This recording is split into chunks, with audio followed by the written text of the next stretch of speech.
Okay, so we have this constrained optimization problem. So find the largest and smallest values of x, y, z on the ellipsoid x squared plus 4y squared plus 16z squared equals 48. Okay, so this is a Lagrange multipliers problem. So remember that what we want to do is find the gradient of f and set it equal to the lambda times the gradient of g.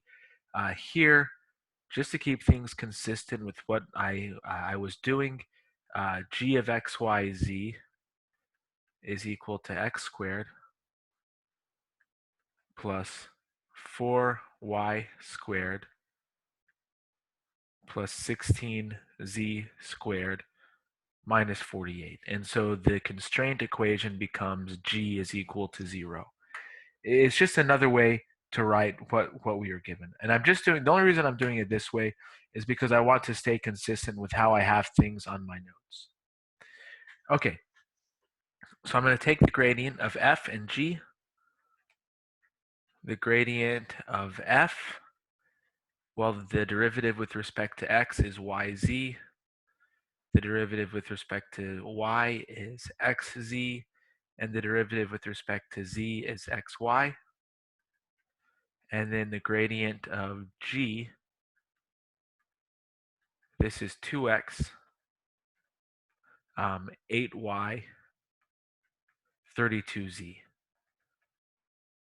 Okay, and I'm going to set gradient of f equals lambda times the gradient of g, and g is equal to 0. So this gives three equations.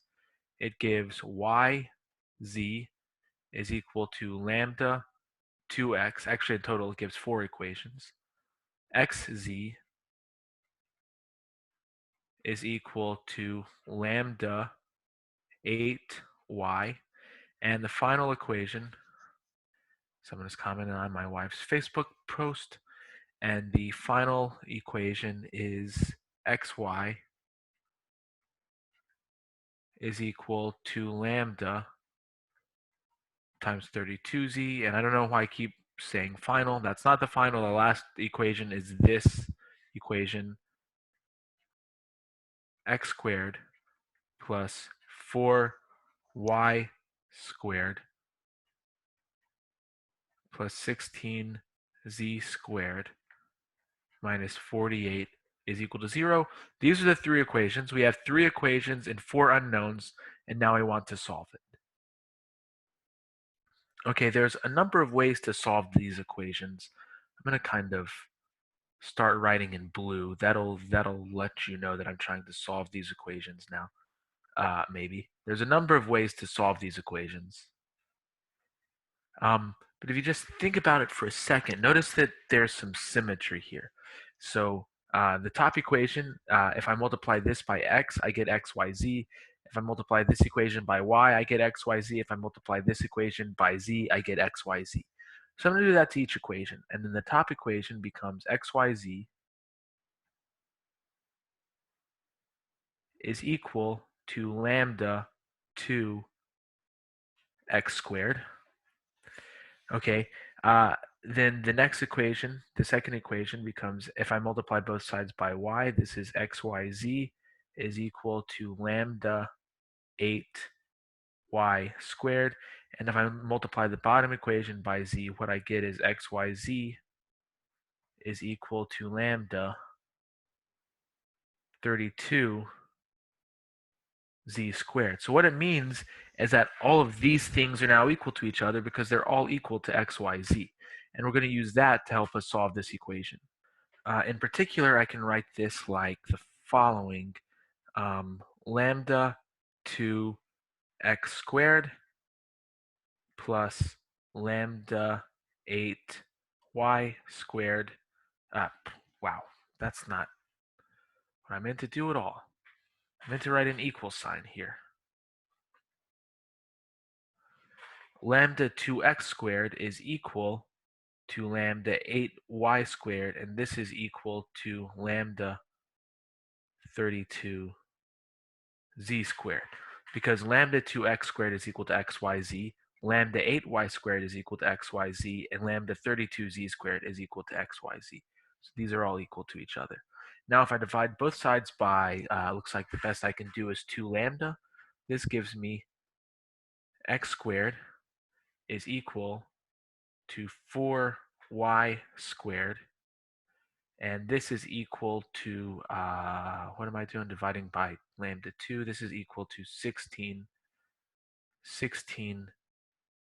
z squared. Okay, but notice that these things here are exactly what I have up here. This is a coincidence that is only working out because of the way the problem is rigged.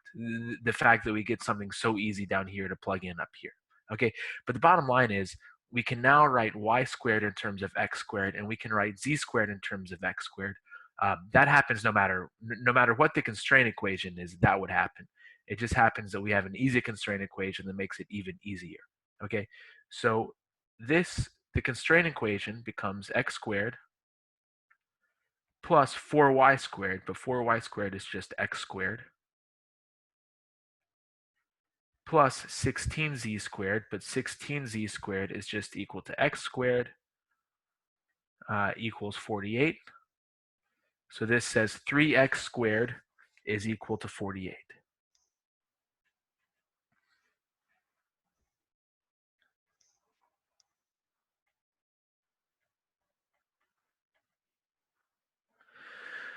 Okay, 48 divided by 3 is 16, so this gives x squared is equal to 16, so this is x is equal to plus or minus 4.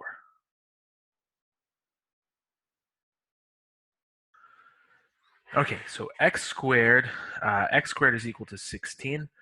If x squared is equal to 16, let me write that. X squared is equal to 16. If x squared is equal to 16 and 4y squared is equal to x squared, this means that y squared is equal to 4. And it means that z squared is equal to 1. Z squared is equal to x squared is equal to 16. So z squared is equal to 1. Okay, so the solutions, the x, y, and z solutions to the Lagrange multiplier equations are going to be all of the different combinations of plus or minus 4, plus or minus 2, plus or minus 1. Okay, in other words, x could be minus 4, y could be minus 2, z could be 1. Or x could be minus 4, y could be minus 2, z could be minus 1, so on and so forth. All of these different combinations work. And the reason is because the solution to this equation is x squared is equal to 16. In other words, x is equal to plus or minus 4. But if you come up to this equation, x squared is equal to 4y squared, which means y squared is equal to 4, which means y is equal to plus or minus 2. Okay, so now we want to find the biggest and the smallest. So f. Now we just really for every different solution here, we need to plug in a number. So we could do f of 4, 2, 1. That's equal to 8 because f of xyz is xyz. Or we could do something like f of 4, 2, minus 1. That's equal to minus 8. But now we think about what's going on here. No matter what numbers, no matter whether we put the plus or minus solutions here, we're either going to get 8 or minus 8. So f of plus or minus 4, plus or minus 2, plus or minus 1 is going to be equal to plus or minus 8. Okay, it's going to be negative 8 if there's an odd number of negative signs. In other words, if there's 1 or 3 negative signs, and it's going to be, that's when it's going to be negative 8. It's going to be positive 8 if there's an even number of negative signs. In other words, if there's 0 or 2 negative signs. Okay, so the min is minus 8. The max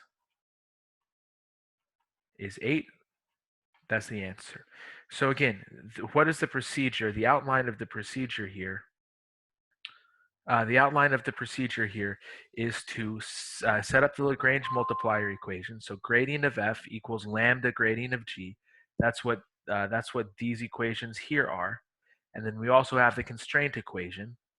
Okay, and then we have, so this is a system of 4 equations and 4 unknowns. It's 4 nonlinear equations and 4 unknowns, and so we solve it.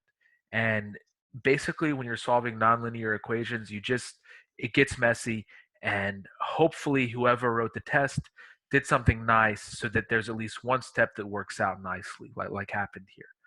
But sometimes there's not. So the bottom line here, or not the bottom line, but one thing to observe here is that we're able to solve for y squared and z squared in terms of x squared. And then we could plug it into this equation up here. So even if this 4 had been a 5 or something, we still could have done something similar. It just wouldn't have worked out as nicely. And again, I just to be able to do problems like this, you just have to do problems like this and practice with it. This sort of tricky part here is solving this system of nonlinear equations. That's not really a calculus part, but it is something that you're going to have to do.